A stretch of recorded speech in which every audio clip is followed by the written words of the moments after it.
Apakah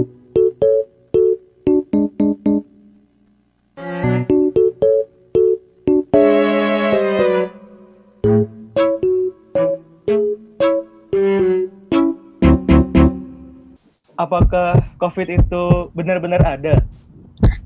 Benarkah virus corona begitu berbahaya dan mematikan? Lalu, bagaimana cara menepis keraguan yang timbul di masyarakat bahwa COVID itu tidak benar adanya? Seluruh kata merupakan tempat bermain yang asik. Oh senangnya, oh senang sekali. Yeay! JTB Podcast volume 2.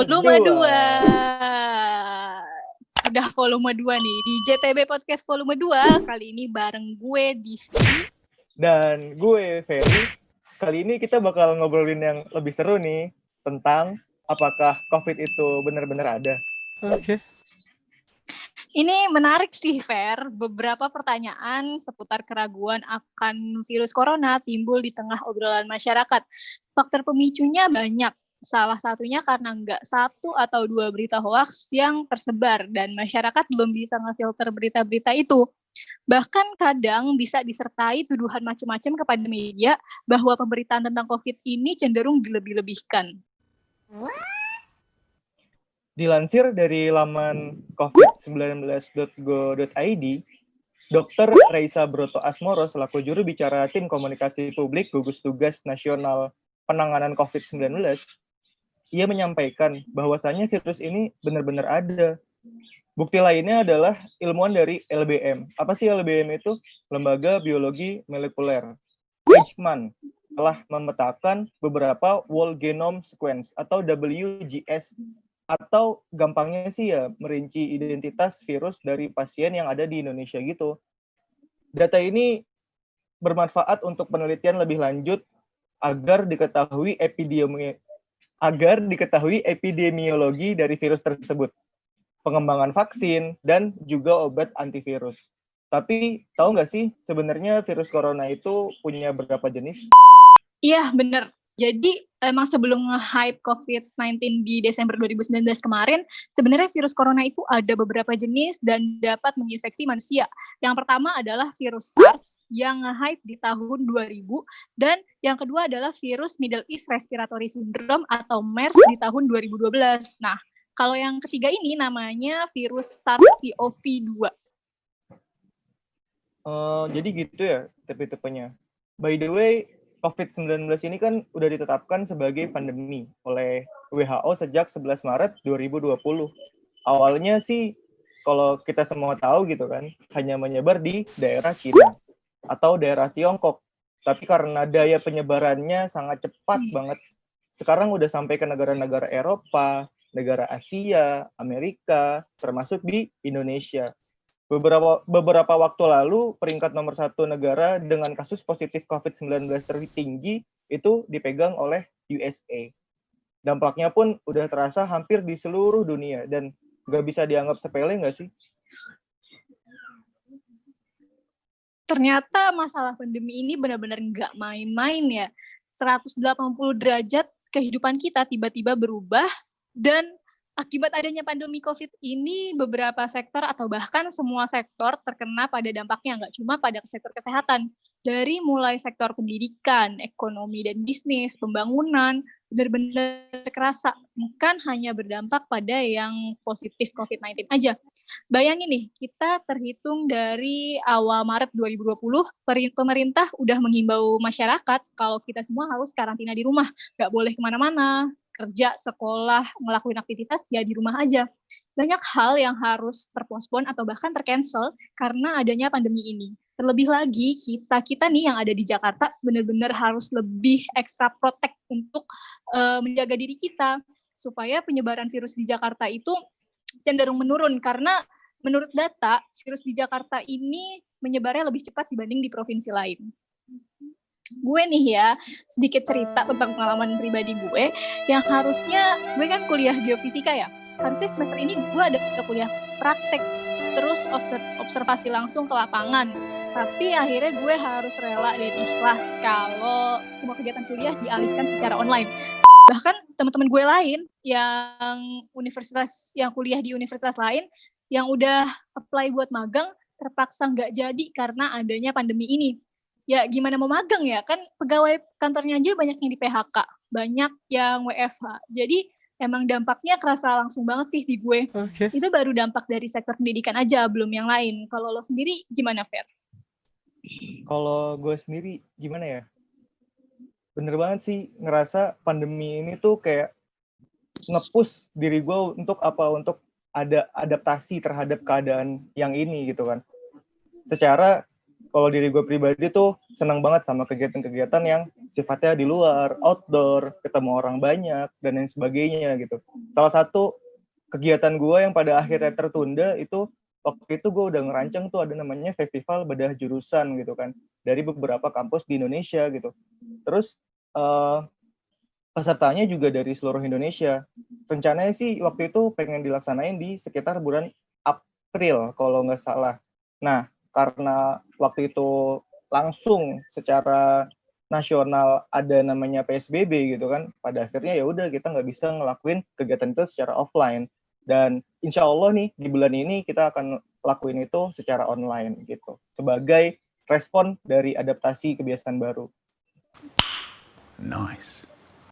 Emang ngerasa banget ya Fer ternyata dampaknya, apalagi kita sebagai mahasiswa yang lagi aktif-aktifnya buat kegiatan sana sini. Tapi nggak cuma di sektor pendidikan aja nih, dari sektor ekonomi dan bisnis juga udah kelihatan banget dampaknya. Pasar, mall, coffee shop, atau tempat-tempat jual beli offline lainnya banyak yang terpaksa tutup dan merumahkan pegawai-pegawainya.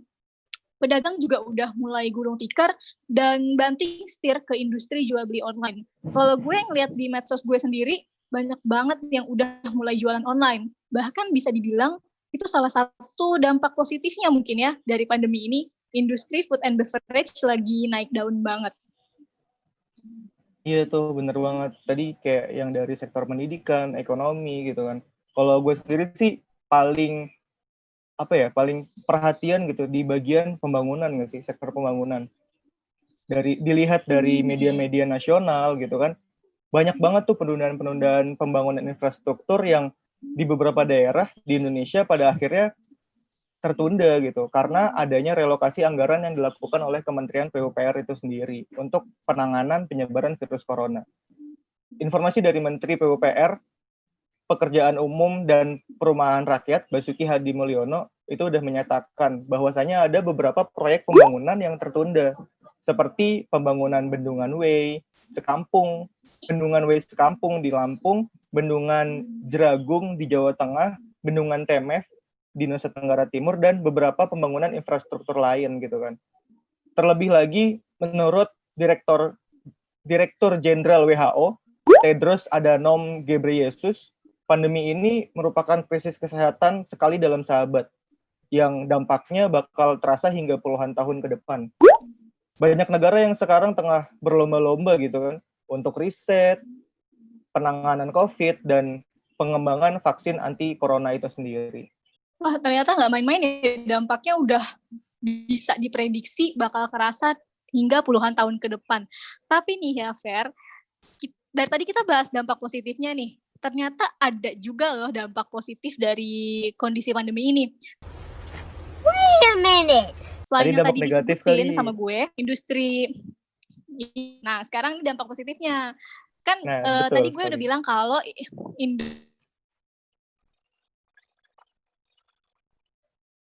Apakah di fingerprint? A few moments later. Tapi ya Fer, ada juga loh dampak positif dari kondisi pandemi ini. Selain yang tadi gue sebutin, industri food and beverage lagi berkembang dan naik daun, Corona juga membawa dampak positif untuk lingkungan selama kita di rumah aja. Sadar atau enggak, kualitas udara itu jadi cenderung lebih baik. Ini gue kerasa banget sih, karena jujur jarang banget lihat langit Jakarta berawan tanpa polusi. Tapi waktu karantina dan gak banyak aktivitas orang di luar, rasanya langit Jakarta tuh lebih cerah dan udara rasanya lebih seger. Iya, setuju sih Div. Gue juga ngerasain banget gitu kan. Ngelihat langit tuh rasanya kayak nggak ada yang menghalangi gitu kan. Nah, menurut gue ya itu wajar terjadi karena secara nggak langsung dan secara langsung kegiatan-kegiatan masyarakat yang tadinya berkumpul banyak di pusat kota, di pasar, di tempat-tempat rekreasi, di tempat-tempat belajar itu terbatas gitu kan karena adanya karantina wilayah, adanya PSBB, adanya work from home, adanya PJJ, pembelajaran jarak jauh kayak kita gitu kan. Dan itu secara nggak langsung efek dominonya ke masalah transportasi, kendaraan-kendaraan pribadi yang tadinya rame banget gitu kan, bikin macet lagi kan, itu jumlahnya secara nggak langsung berkurang gitu. Dan dampak positif lain dari kayak COVID-19 ini tuh gue lihat kayak gaya hidup masyarakat Indonesia tuh jadi ke arah yang positif gitu nggak sih? Dari mulai Benar-benar. kesehatan, olahraga, pilihan makanan, jaga kebersihan, dan itu semua ya mungkin hikmah dari semua ini gitu kan. Dan semoga gue sih ngarepnya ini nggak cuman berhenti sampai di sini gitu loh. Ntar Terus COVID berlanjut hilang, ya. iya, ntar COVID hilang nggak pada jaga kesehatan kan kayak yang percuma aja nggak sih gitu. Bener. Begitu. Setiap kebiasaan baik itu harus dipertahankan dan kebiasaan buruk itu harus dibuang jauh-jauh. Betul. Balik lagi nih bahas tentang tingkat kepercayaan masyarakat pada adanya pandemi COVID-19. Ternyata banyak muncul konspirasi. Nggak satu atau dua berita yang gue dengar dan beberapa artikel juga menyatakan banyak media yang terpojokan dan masyarakat ini menganggap bahwa berita yang disiarkan ini cenderung berlebih-lebihan. Ada juga yang sampai melakukan sesuatu sebagai pembuktian gitu kalau virus corona ini nggak benar-benar ada. Ekstrem banget nggak sih? Isu konspirasi corona pernah jadi perbincangan hangat di media sosial gitu. Ada yang bilang corona itu nggak ada. Ada yang bilang lagi corona itu ada. Tapi nggak seberbahaya itu. Penganut teori kayak gitu meyakini kalau COVID-19 itu adalah salah satu alat kontrol elit global agar tetap berada di puncak piramida ekonomi dan politik dunia. Ada lagi nih oknum-oknum yang berusaha buat membangun opini ketidakpercayaan pada pemerintah dan sengaja membangun kegelisahan masyarakat tanpa dasar positif dan tanpa ada data yang akurat. Nah, itu yang menyebabkan banyak berita-berita di kita yang cenderung hoax. Kalau gue sendiri sih yakin ya masyarakat Indonesia itu udah pada pinter dan udah banyak juga kok campaign-campaign yang menyuarakan tentang stop berita hoax. Di zaman sekarang ini kita emang lebih harus hati-hati dalam memfilter berita dan informasi. Iya sih, benar banget. Kita tuh harus lebih hati-hati, harus lebih bisa sortir informasi dan cari informasi dari sumber-sumber yang kredibel gitu nggak sih? Dan Benar. supaya lebih yakin, kayaknya obrolan kita harus didampingi sama yang lebih ahli nih. Pada podcast volume 2 kali ini, kita mengundang narasumber. Beliau adalah seorang dokter spesialis paru, yaitu Dr. Budi Jeffrey MSPP, yang akrab dipanggil dengan Dr. Jeffrey. Selamat siang, dokter. Selamat datang di podcast kita. Ya, selamat siang adik-adik semua. Nah, selamat siang, Dok. Sebelum kita ngobrol lebih jauh dengan Dr. Jeffrey, Dr. Jeffrey ini adalah seorang dokter spesialis paru yang sekarang bekerja di RSUD Tanjung Pura Langkat. Beliau juga pernah bekerja di Puskesmas Tambusai Utara Kabupaten Rokan Hulu Riau tahun 2009 sampai 2010 dan pernah menjadi PNS di Puskesmas Pantai Cermin Kabupaten Langkat Sumatera Utara pada tahun 2010 sampai 2016. Dan sekarang nih beliau melanjutkan pendidikan dokter spesialis paru di Fakultas Kedokteran Universitas Sumatera Utara tahun 2016 sampai 2020. Nah, tadi kan kita udah sempat ngobrol-ngobrol dikit tentang COVID, dampaknya, dan teori-teori konspirasi tentang COVID yang timbul di masyarakat. Kalau menurut Dr. Jeffrey sendiri, emang COVID itu benar-benar ada ya, Dok? Oke. Ya, terima kasih sebelumnya untuk adik-adik. Jadi pertanyaannya memang pertanyaan yang sering sekali kita dengarkan ya. Betul nggak COVID itu ada atau tidak? Jadi jawabannya pasti ada. Jawabannya pasti ada. Jadi mungkin pertanyaan di luar sana, mengingat seperti pembuka tadi terlalu banyak asumsi, saya sih menurutnya asumsi yang tidak berdasarkan fakta. Jadi kalau saya melihat kondisi sekarang memang hal ini yang paling menakutkan sebenarnya. Jadi asumsi yang berkembang di masyarakat sehingga terbentuk opini yang nggak terkontrol malahan. Jadi menyebar sampai ke mana-mana jadinya. Dan yang kita sayangkan sebenarnya masyarakat kita belum bisa memilih yang mana yang sebenarnya hoax atau yang mana yang fakta. Jadi kalau menurut saya sendiri, teman-teman semua tenaga medis yang lain yang berhadapan langsung dengan COVID-19 ini, it's real, ya, sangat-sangat nyata. Korbannya juga bukan nggak pilih pandang bulu lagi, semua sudah. Sekarang malahan kita yang jadi yang kita bilang lini terdepan, frontlinernya yang malah yang jadi banyak terkena.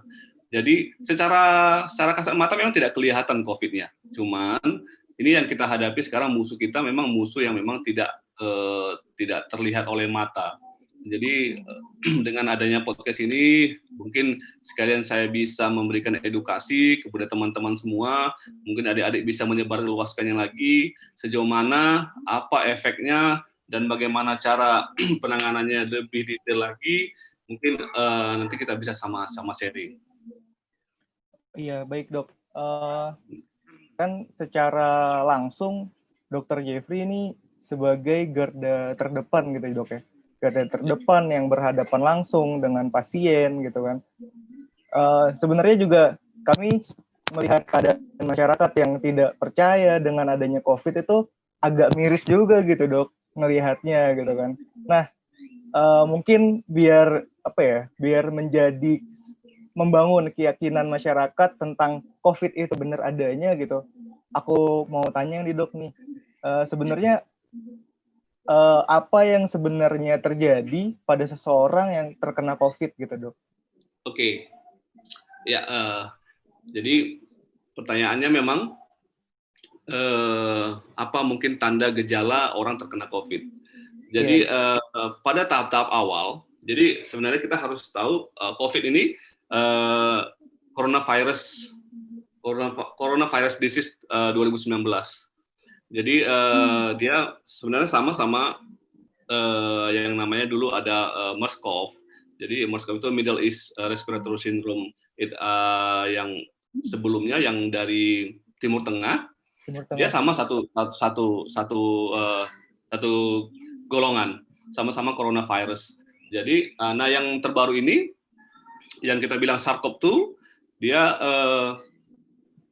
sebenarnya dia mengenai kita lebih dalam lagi, saya lebih dalam lagi, ada yang namanya reseptor S2 dia banyak di saluran pernapasan dan di saluran cerna.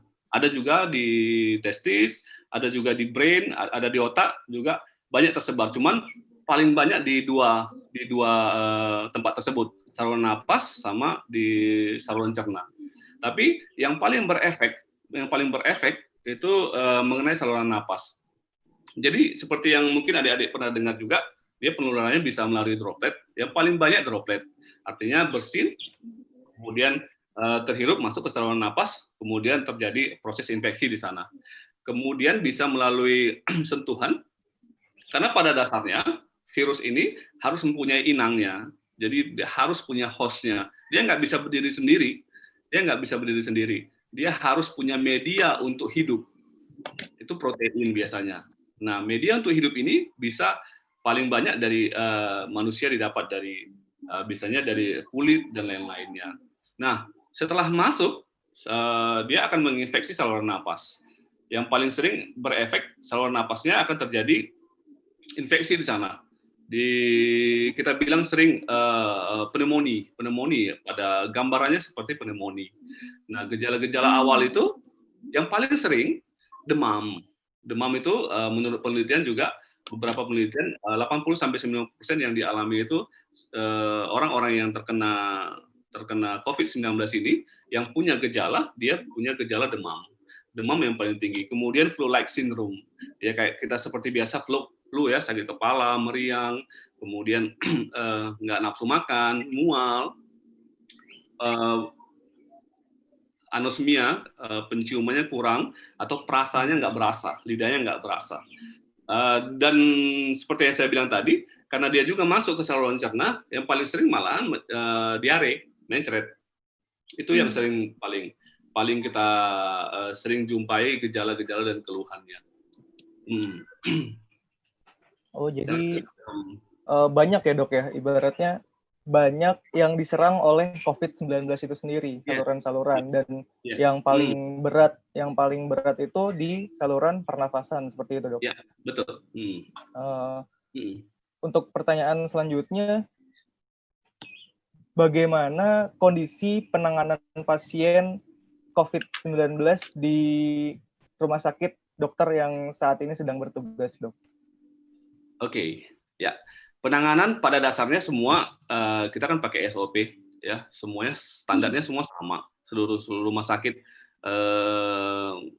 tempat COVID juga sama semua saya rasa. Jadi seperti yang saya sebelumkan, memang kita kan ada beberapa alat untuk screening sebenarnya. Jadi itu salah satunya rapid test.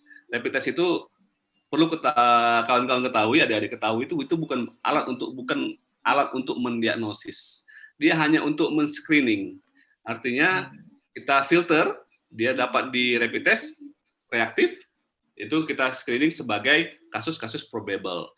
Nah, jadi sebelum masuk ke situ, kita ada yang gejala yang konfirmasi, ada yang pertama namanya suspek.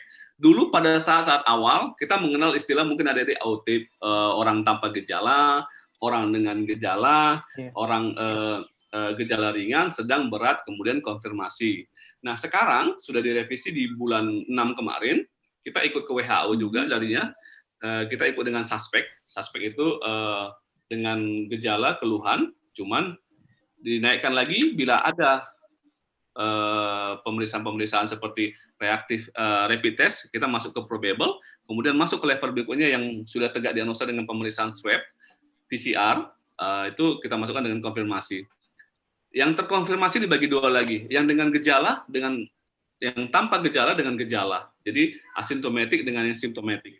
Nanti yang simptomatik ini biasanya, yang asimptomatik biasanya diisolasi mandiri di rumah. Dirumahkan selama lebih kurang 14 hari. Nah, kalau yang dengan gejala, ya dengan gejala tadi, kita harus pilah lagi sampai mana keluhan gejalanya. Biasanya kita rawat inap dengan ke rumah sakit khusus untuk COVID-19. Jadi masing-masing tahapan-tahapan itu kita harus laluin dengan penggunaan yang alat pelindung diri yang memang harus dengan standarnya.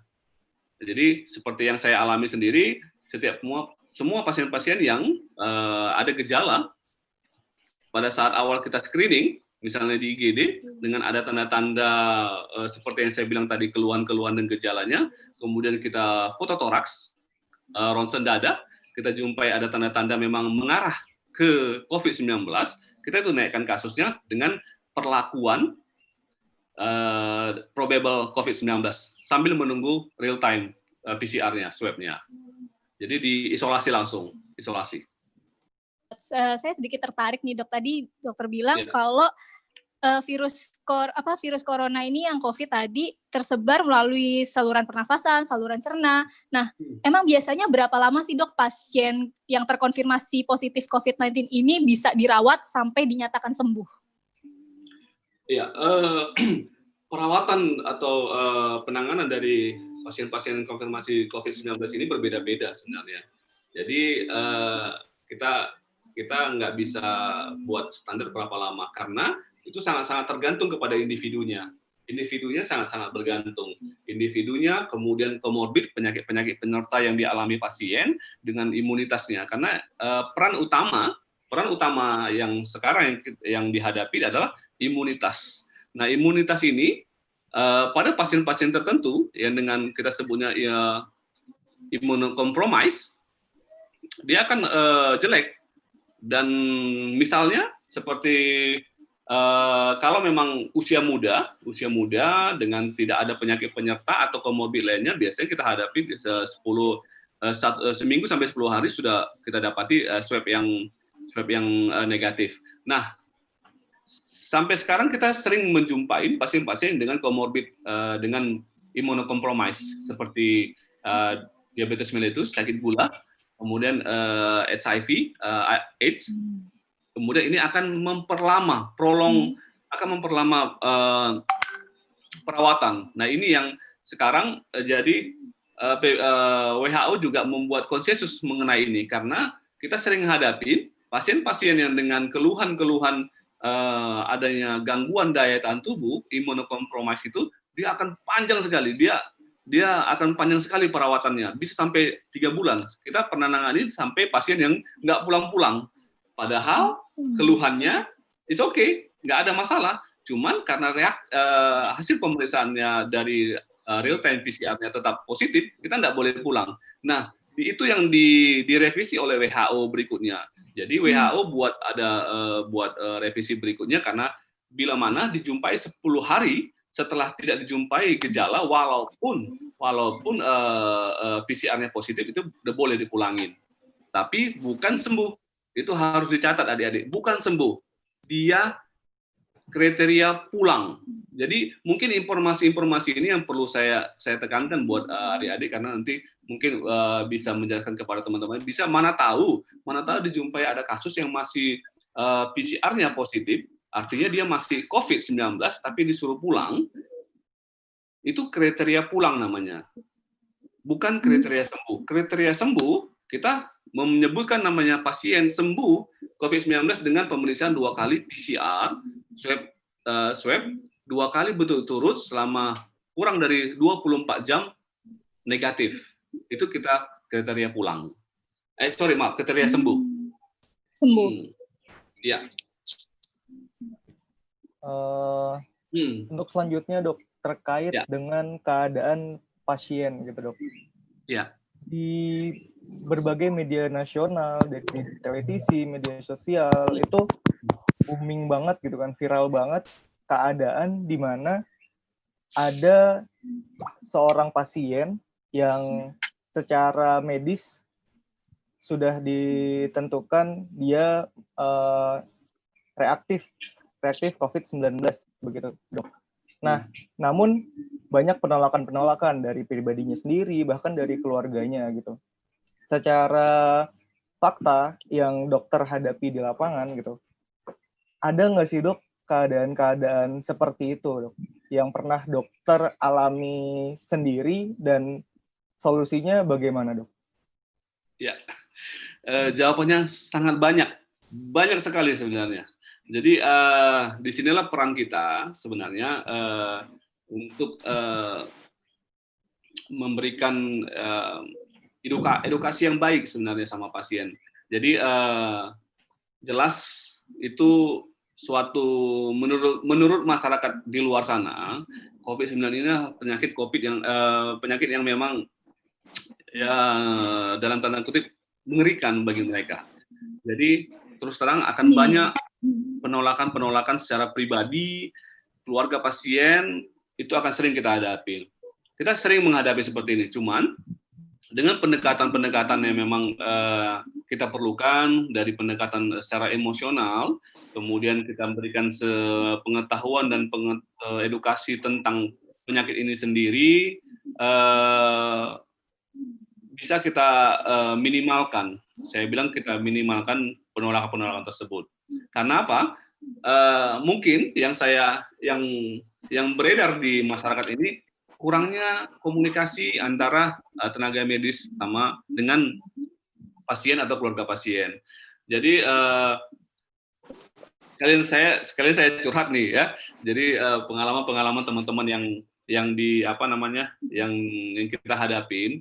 Jadi sering sekali keluarga datang silih berganti. Jadi pada saat pasien masuk dan kita edukasi untuk masuk isolasi, ruangan isolasi, karena kita secara klinis, melalui klinis, kemudian kita periksakan foto toraks dan kita periksakan rapid test, kita sangkakan, kita masukkan pasien ini masuk ke probable COVID-19, awalnya kita akan namanya informed consent. Informed consent ini fungsinya untuk memberikan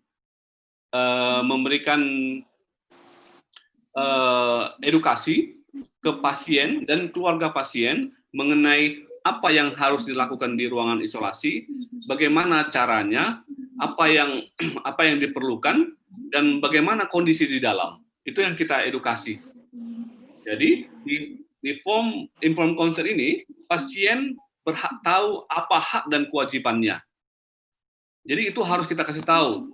Malah sampai bisa beberapa sampai setengah jam sampai 1 jam kita hanya untuk mengedukasi gini. Nah, setelah itu berhak, karena pasien-pasien ini ini kan sekarang lagi pandemi nih, wabah. Jadi ini juga diatur dalam perundang-undangan, karena semua pasien-pasien yang sudah terduga atau probable COVID-19 ini harus masuk isolasi. Jadi dalam kata lain nggak bisa menolak sebenarnya, nggak bisa menolak.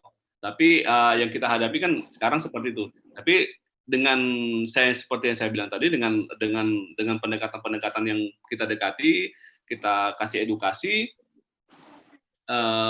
ya mudah-mudahan pasiennya bisa mengerti. Nah, masalah berikutnya, masalah yang sering kita hadapin, ini keluarga pasien ini kan ramai, bisa enggak 1-2 orang aja dia datang.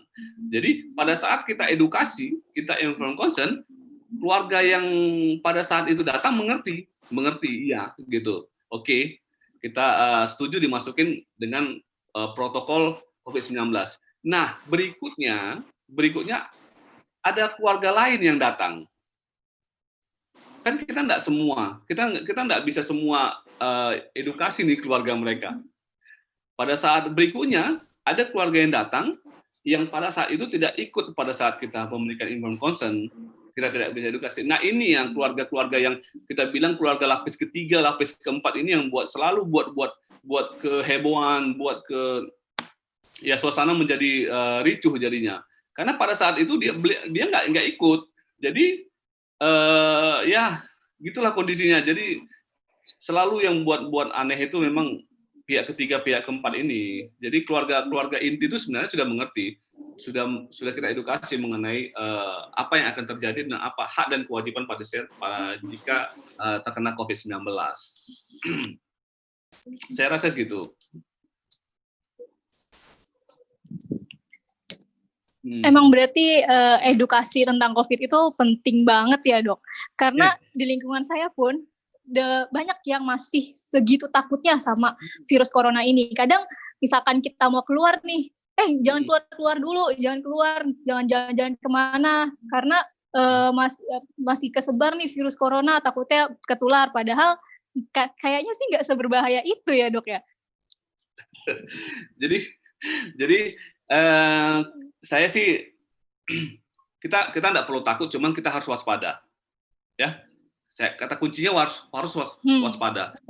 Kita nggak boleh waspada harus. Tapi takut sih enggak.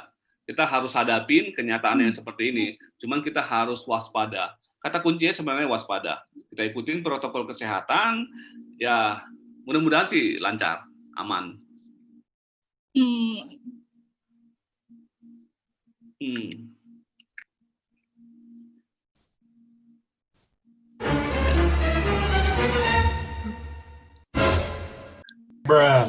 Tapi kalau dalam dunia medis itu benar nggak sih, Dok? Emangnya kalau COVID itu mematikan itu? Karena kalau saya lihat sendiri dari update jumlah kasus terkonfirmasi positif COVID itu sama yang meninggal, antara yang meninggal dengan yang sembuh itu masih banyak yang sembuh dibandingkan yang meninggal. Tapi apa ya, asumsi di masyarakat tuh masih seburuk itu tentang COVID. Itu gimana, Dok? Ya, di medis sendiri tetap menganggap memang penyakit ini memang penyakit berbahaya karena prosesnya yang cepat, prosesnya cepat sekali. Jadi seperti yang baru kita alami, yang baru-baru ini, yang senior saya, Dr. Andika, almarhum Dr. Andika, itu prosesnya tidak sampai cuma 2 mingguan. Beliau sehat, masih usia muda, 36 tahun, tidak perokok, tidak punya komorbid yang lain, tapi efeknya ke beliau luar biasa sekali. Nah, yang kita takutkan, ada istilah namanya di COVID-19 ini namanya happy hypoxia namanya. Jadi secara fisik nggak ada, oke-oke aja, gitu. Kita biasa seperti biasa. Cuman hipoksia artinya kadar oksigen di dalam darahnya turun. Nah, itu harus diketahui secara objektif, oke, tapi harus kita periksakan itu akan terjadi penurunan. Jadi simpelnya untuk melihat kadar oksigen dalam darah itu kita bisa pakai oximetry. Mungkin teman-teman adik-adik bisa pernah lihat ada yang dimasukin ke jari, di situ bisa kita lihat angka normalnya 98-99%. Artinya kadar oksigen di dalam darah itu 98-90%. Nah, di happy hypoxia ini bisa sampai 78%. Tapi orangnya oke aja, nggak ada masalah. Ini yang akan berakibat fatal. Karena saya sih oke aja. Beliau juga gitu, almarhum juga seperti itu. Oke-oke aja, tapi tiba-tiba ngedrop luar biasa. Jadi untuk sekedar memberitahu untuk buat teman-teman semua, adik-adik saya, jadi emang penyakit ini berbahaya sekali sebenarnya. Cuman saya tekankan memang kita nggak perlu takut, kita harus waspada. Jadi karena prosesnya yang berbahaya itu prosesnya memang cepat. Dan satu lagi, obatnya belum ada. Jadi kalau beberapa hari belakangan ada seliweran yang memang mengatakan itu obat, ya, hoax itu sampai sekarang obatnya belum ada. Jadi kemudian nih masyarakat timbul nih, kenapa kalau obatnya nggak ada ngapain mesti dirawat inap, kan gitu kan? Kenapa harus Iya, betul. Heboh itu, gitu kan? Nah,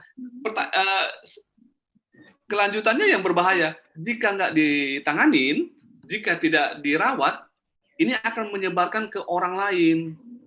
Nah, orang lain kalau kita yang seperti ini, yang masih muda-muda ini, yang masih sehat, is okay. Tapi kalau kena sama orang-orang tua kita yang udah usia lanjut dengan penyakit-penyakit seperti yang saya bilang komorbid, yang sakit gula, hipertensi, itu akan sangat-sangat berbahaya. Imun mereka lemah, belum bisa nggak sanggup ngadapinnya. Jadi maka itu kita harapkan kalau kita yang muda-muda ini 80-90% bisa kembali pulih dengan imunitas kita yang bagus. Nah, kalau orang-orang tua kita yang 60 ke atas itu akan prognosanya akan jelek. Itu yang kita harapkan, kenapa harus mesti dirawat atau minimal diisolasi mandiri gitu. Baik, Dok. Terkait tentang ketakutan masyarakat gitu, Dok. Salah satunya kan karena fatality rate dari COVID-19 ini di Indonesia sangat tinggi sekali gitu, Dok, ya. Ya. Bahkan beberapa waktu yang lalu sempat fatality rate di Indonesia itu lebih tinggi daripada fatality rate di dunia, seperti itu, Dok.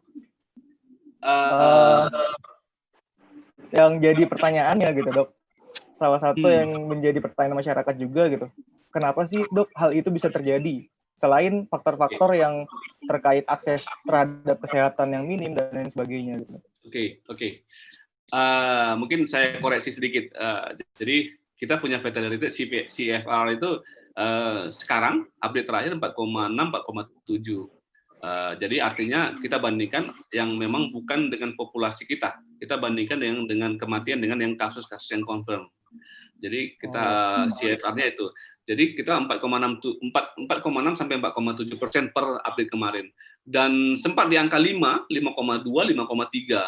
Nah, sementara kalau kita bandingkan ke negara-negara yang misalnya di Eropa, yang paling tinggi sekarang tetap United Kingdom sampai 14, Inggris itu sampai 14%, Amerika itu mau salah di angka 13%-an juga, Brazil, Meksiko itu tinggi-tinggi semuanya, tinggi-tinggi semua. Walaupun kalau di Asia kita memang Termasuk kita yang tertinggi ya, Dok? Terbaik. jadi kenapa seperti ini? Jadi pertanyaan itu bagus ya. Jadi kenapa? Jadi selain memang seperti adik bilang tadi mengenai kelengkapan, kemudian peralatan yang kita yang kurang, jadi salah satu yang paling berperan ini seperti yang saya bilang tadi kan imunitas. Imunitas ini berbanding lurus dengan kesehatan, dengan gizi. Nah, sama-sama kita ketahui gimana keadaan gizi, kemudian gimana keadaan kesehatan kita. Jadi di situ yang kurang. Gizi berbanding lurus dengan imunitas. Jadi semakin bagus gizi, semakin bagus kesehatannya, itu akan otomatis imunnya akan naik, meningkat. Kemudian selain itu higienitas ya, kemudian pola hidup, gaya hidup kita yang memang kurang baik ya. Saya bilang kurang baik, yang kurang mengikuti protokol kesehatan. Ya, seperti kita lihat itu memang banyak sekarang udah pada ngumpul-ngumpul, pakai masker tidak sabun tangan, ya, kemudian tidak social distancing. Nah, itu yang akan semakin berkembang pesat nih COVID-19. Kemudian satu lagi yang paling saya rasa adanya asumsi, opini-opini yang berkembang yang malah membuat ketidakpercayaan, kemudian usaha untuk meningkatkan protokol kesehatan itu akan semakin berkurang. Nah, ini yang kita sesalkan dari teman-teman, apalagi saya lihat banyak yang influencer yang malah ada yang artis yang sampai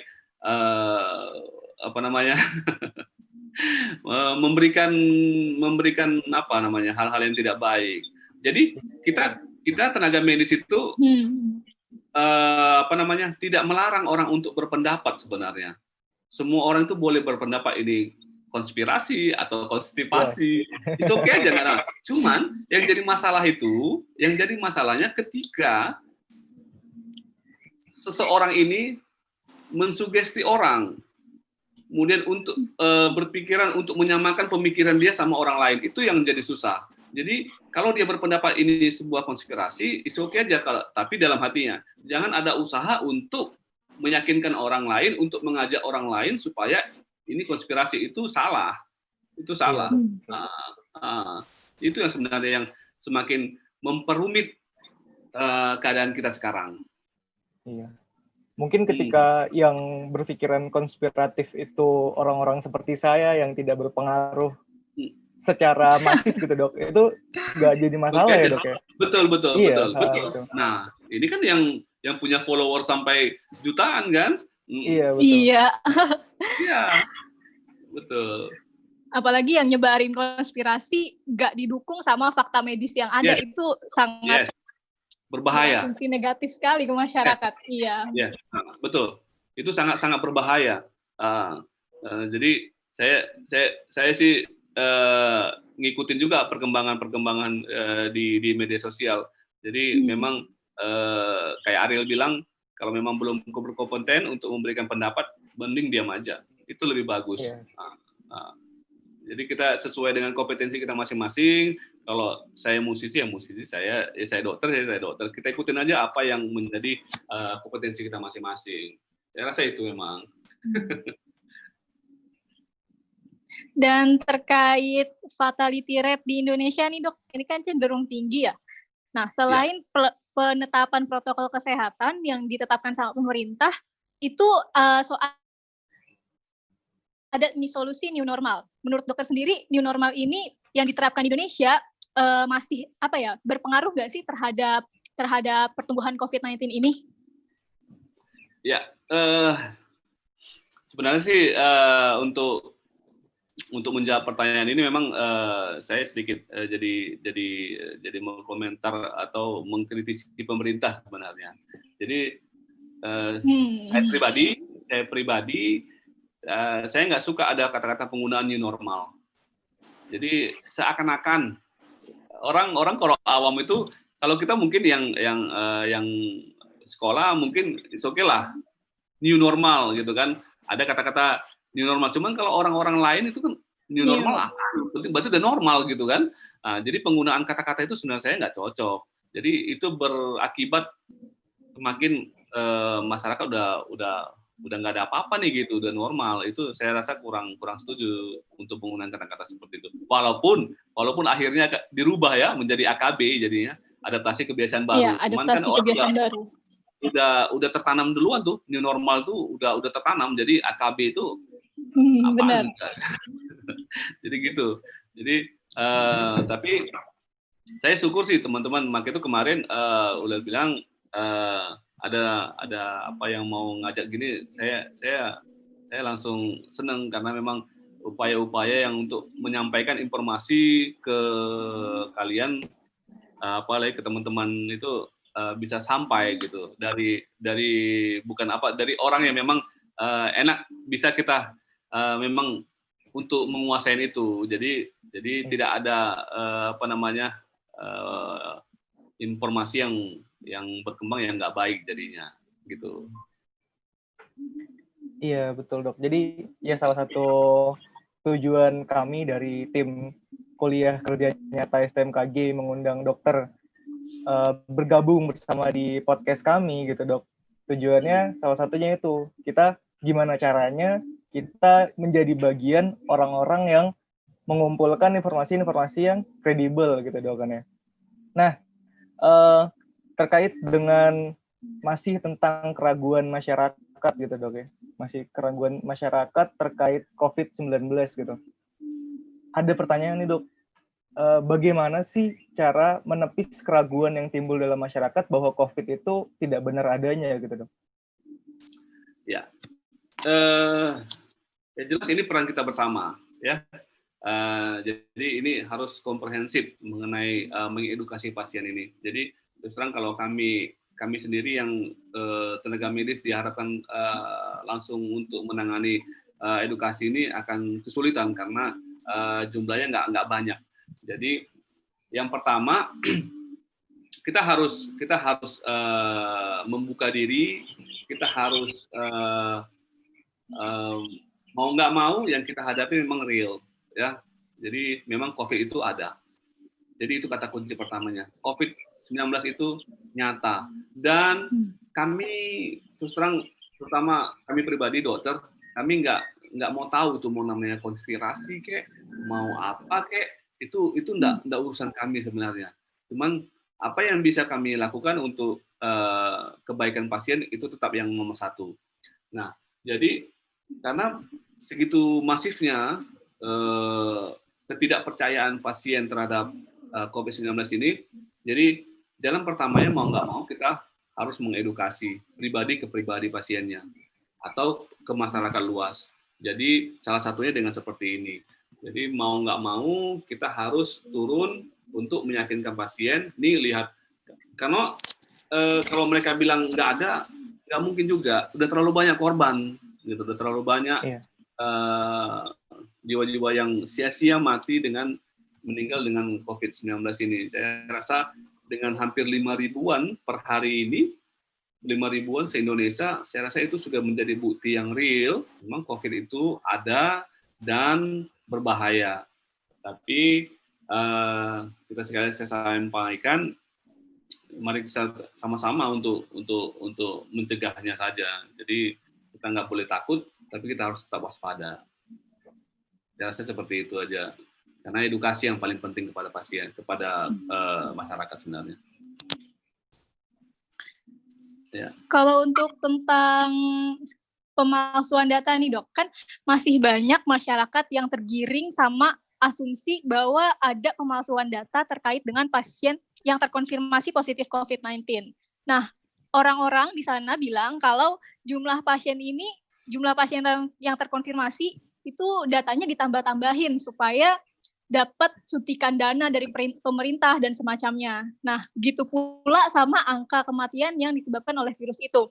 Kalau dari dunia medis sendiri, gimana sih dok keadaannya di lapangan antara kasus kasus probable, kasus suspek, dan kasus terkonfirmasi? Emang datanya itu sudah benar seperti itu atau memang ada pemalsuan untuk supaya bisa mendapat suntikan dana dan sebagainya? Oke. Kalau ini kan saya hadapin, saya lihat dan saya rasakan, pemalsuan itu sama sekali nggak pernah ada. Karena terus terang itu bisa dibantah untuk apa juga dipalsuin gitu loh. Nggak ada gunanya. Malah nyapain kita. COVID-19 itu capek ngerjainnya sebenarnya. Lelah ngerjain, kita mesti pakai APD, full APD dengan pengerjaan yang capek jadinya. Jadi kalau untuk pemalsuan yang saya nggak bicara oknum, saya secara garis besar itu untuk apa juga dilakuin. Kemudian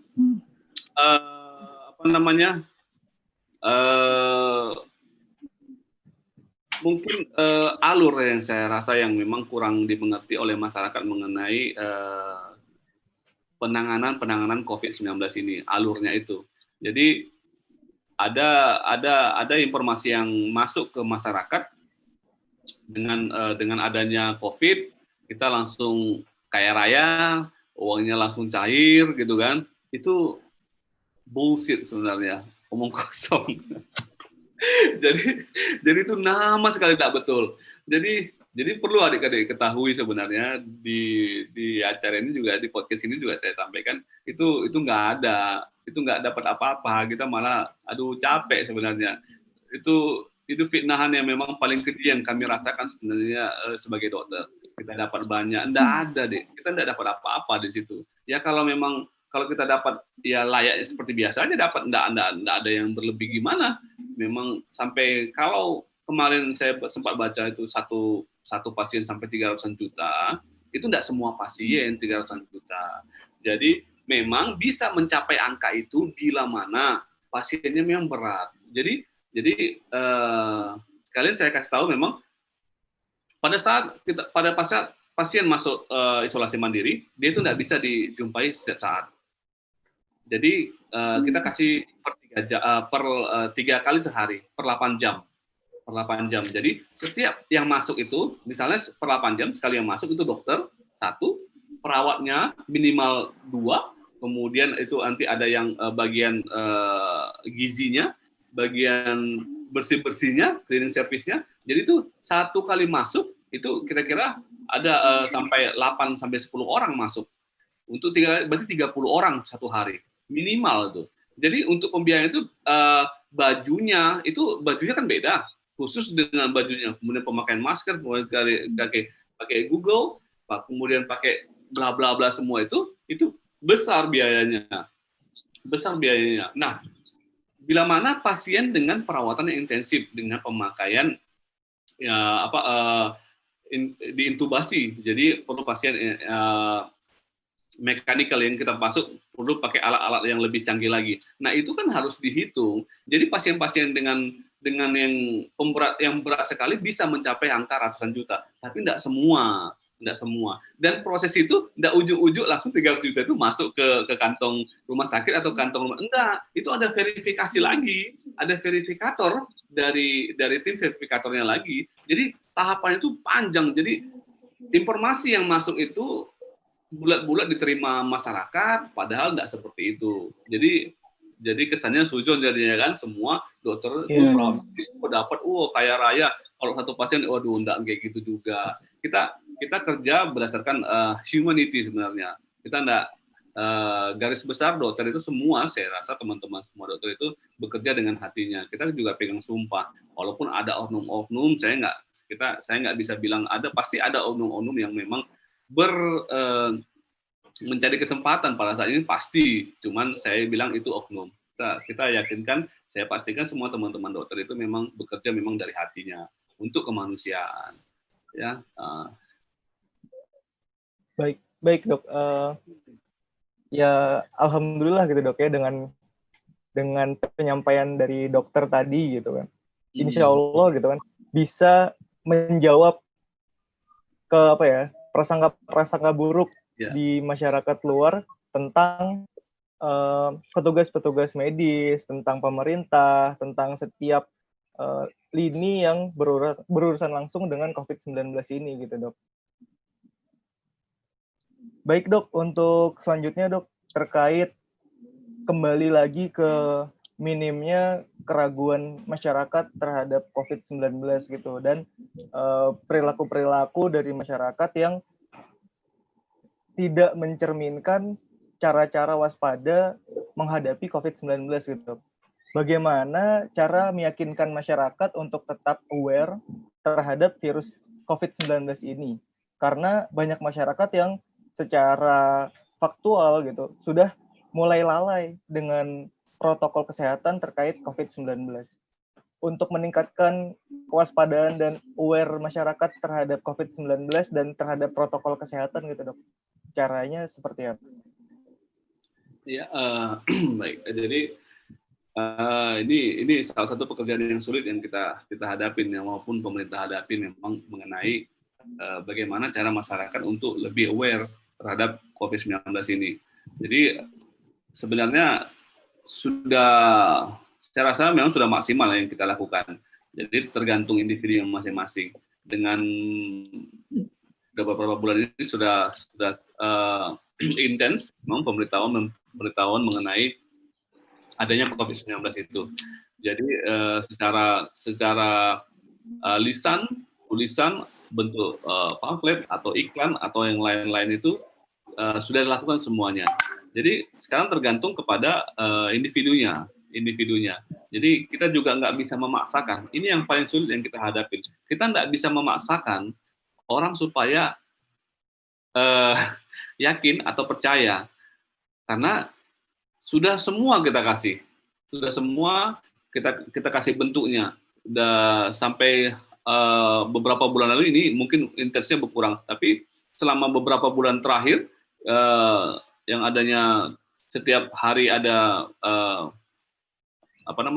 konferensi pers dari gugus COVID itu sebenarnya sudah cukup untuk memberitahu ke masyarakat luas bahwa sebegini dahsyatnya nih COVID-19. Secara masif sudah dikembangkan oleh pemerintah, dunia kesehatan juga berperan aktif sebenarnya. Tapi, nah itu dia, karena lebih gimana ya? Kalau otak manusia itu memang kita nggak bisa maksain. Walaupun sudah kita kasih nih di hadapan nih, nggak akan bisa, kecuali dihadapi sendiri, dialami sendiri. Mungkin itu yang lebih bisa. Oh, itu ternyata ada gitu tuh. Karena yang saya bilang sebelumnya, si SARS-CoV ini, si COVID-19 ini nggak bisa dilihat mata gitu. Susah sekali jadinya. Jadi kita mau bilang ini kalau ada penyakit lain kan nih kita bisa lihat ini penyakitnya nih. Siapa yang masih apa? Kalau apa kan nggak bisa.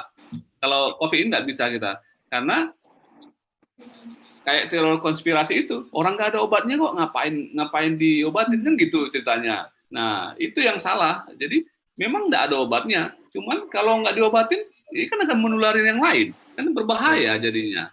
Nah kalau yang ditularin yang kayak kita masih sehat gini, is okay. Kalau ditularin kayak saya bilang tadi, usia lanjut dengan penyakit itu kan berbahaya, bisa habis nanti jadinya kita. Kita rasa gitu aja. Mungkin udah maksimal untuk edukasi udah maksimal, tergantung individunya aja.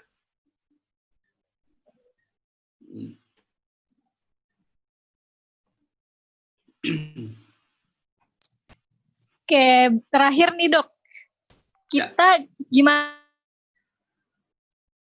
caranya kita sebagai masyarakat awam supaya bisa tetap mendapatkan informasi yang kredibel, yang terpercaya tentang COVID-19, supaya kita nih nggak tergiring sama asumsi-asumsi negatif yang nggak sesuai sama fakta medis yang ada.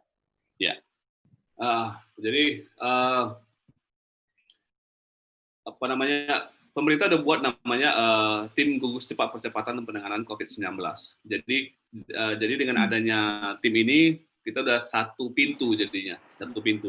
Saya koreksi, udah ada yang berubah, cuman saya kurang tahu apa nama yang tim yang baru ini yang dibentuk presiden. Cuman tetap intinya Komite Penanganan Ekonomi itu. Tapi udah ada satu pintu. Jadi harapannya dengan adanya satu pintu ini, informasi yang keluar dan yang masuk dari situ.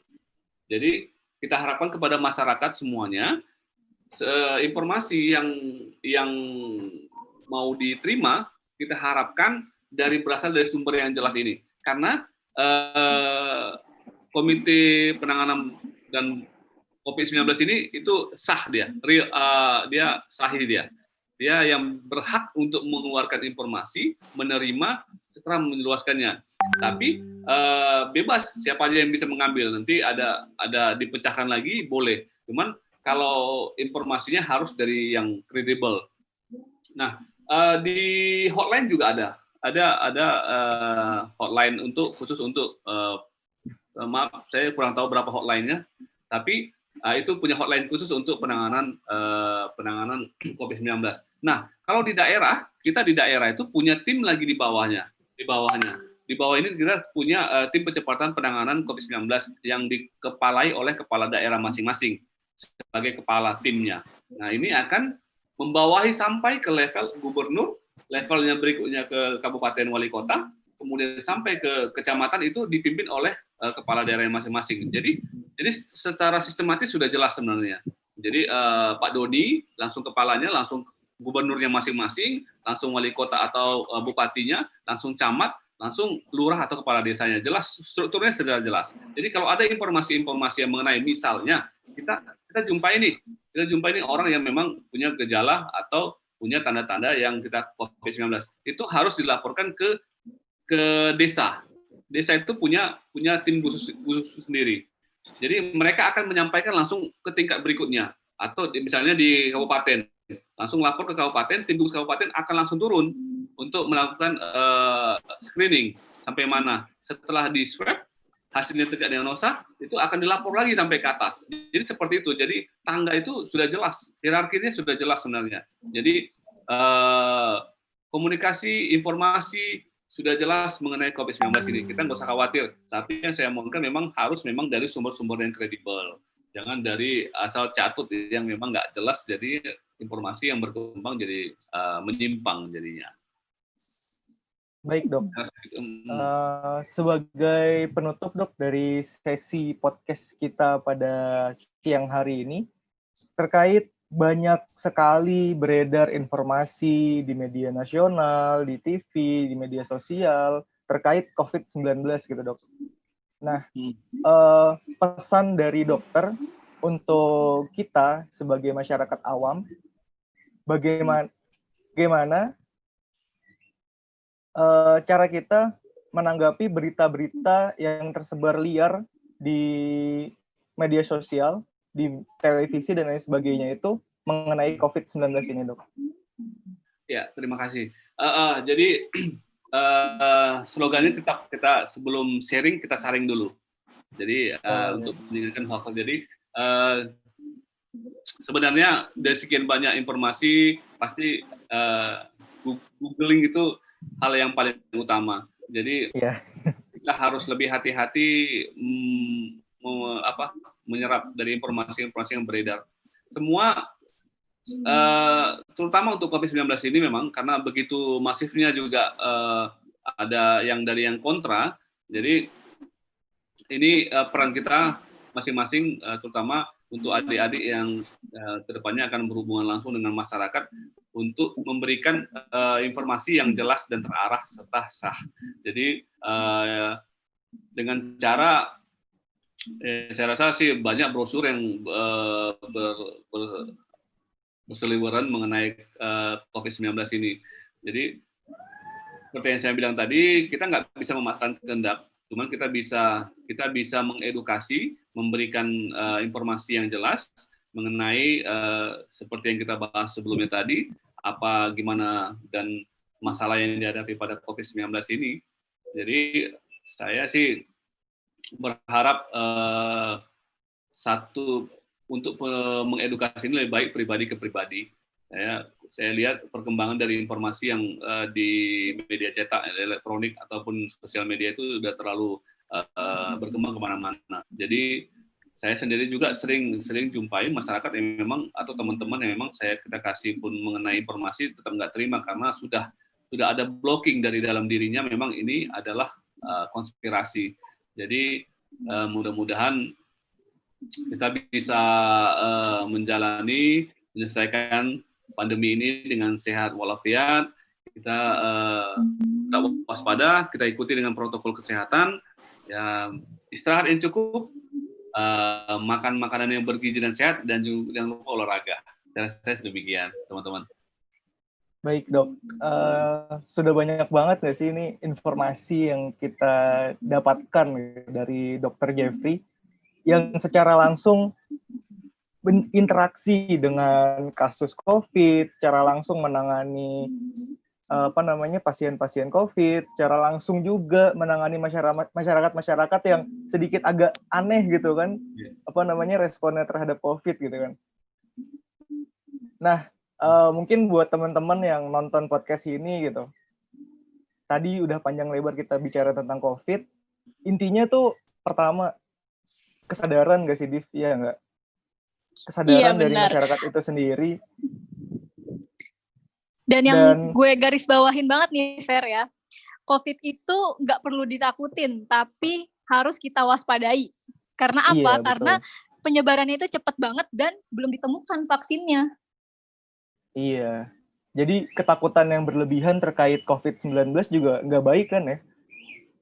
Lebih baik kita betul. Ya ibaratnya kalau kayak orang lagi perang gitu kan, ibaratnya lebih baik kita persiapin sebanyak mungkin ibaratnya kekuatan kita gitu, diantaranya dengan jaga makan yang benar, iya, imunitas kita dikuatin gitu kan, jaga makanan, terus olahraga rutin, hidup sehat, jaga kebersihan dan lain sebagainya gitu kan. Dan mungkin ya salah satu hikmahnya ada COVID ini juga ngebangun budaya-budaya positif nggak sih untuk masyarakat Indonesia sendiri gitu kan?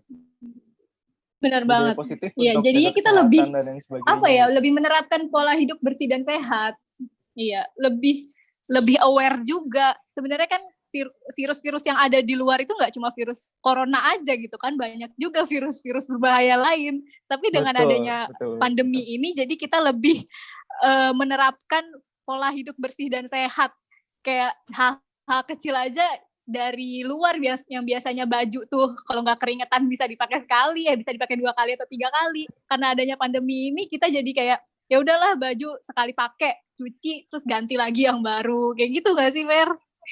Betul banget.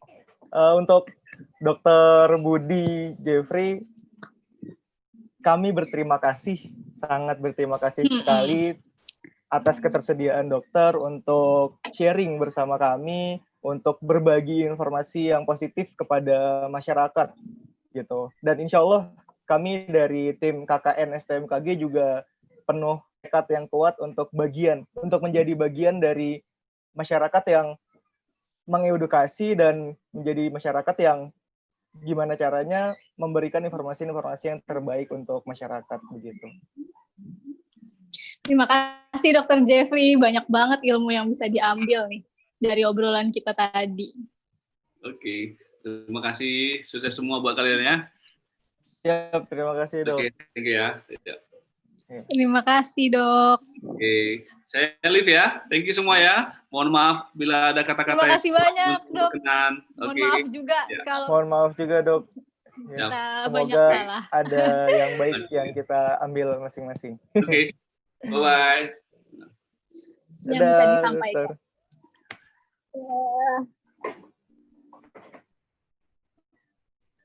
Seru banget ya Fer, podcast kita kali ini. Kita jadi lebih tahu fakta sebenarnya di dunia medis dan bisa lebih pilih-pilih informasi. Yap, betul banget. Buat temen-temen yang nonton podcast JTB, pokoknya lu semua jangan lupa jaga kesehatan, jaga pola makan, jangan lupa olahraga, dan yang paling penting itu jangan gampang termakan berita hoax gitu loh. Tadi tuh inget tuh jargonnya, saring sebelum sharing. Jangan lupa. Oke. Jangan lupa untuk terus ikutin podcast kita karena masih banyak hal seru yang bakal kita obrolin. Subscribe dan share ke teman-teman kalian. Ikuti kami melalui Instagram kknstmkg_unit 5 dan kkn.stmkg. Gue dan Peri pamit.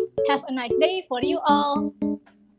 Sampai jumpa, sampai ketemu di JTP Podcast Volume 3. Dadah, bye.